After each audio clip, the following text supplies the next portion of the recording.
దిన ప్రార్థన. యెషయా గ్రంథము 40:29. సర్వశక్తియు మిక్కిలి ప్రేమగల కనికరము గల తండ్రి, మరి యొక్క నూతన దినమున సజీవులుగా మేల్కొని మిమ్మును స్తుతించే భాగ్యము సంగిన మీ కృపకై స్తోత్రములు.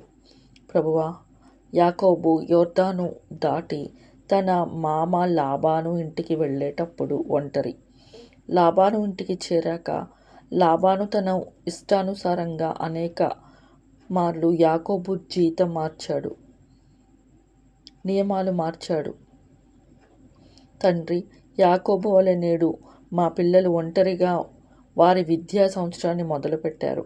వారి సిలబస్ మారినా, వారి టీచర్ మారినా, రాహేలుకు బదులుగా యాకోబుకు లేయాను ఇచ్చిన రీతిగా వారి పరిశోధనకు ఎంచుకున్న అంశము చివరి నిమిషంలో మార్చబడిన యాకోబును దీవించిన రీతిగా నిరాశపడకుండా మా బిడ్డలపై మీ ఆత్మను ప్రోక్షించి నిబ్బరమును అనుగ్రహించండి.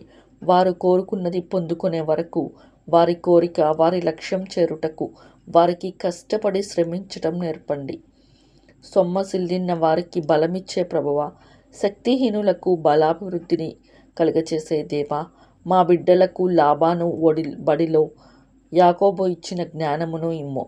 సిలబస్ మారవచ్చు, నియమాలు మారవచ్చు, అర్థం కాని ఒత్తిడి వచ్చినా నిరుత్సాహపడకుండా, శ్రమను విడిచిపోకుండా యాకోబు వలె కష్టపడి పని చేయడానికి శక్తిని ప్రసాదించి తిరుగు ప్రయాణంలో ఆస్తిని, ఐశ్వర్యాన్ని కూడగట్టుకొని యాకోబు యోర్దాను దాటిన రీతిగా విజయముతో చివరికి మా బిడ్డలను వారి లక్ష్యం చేర్చుమని యేసయ్య పేరిట ప్రార్థిస్తున్నాము తండ్రి.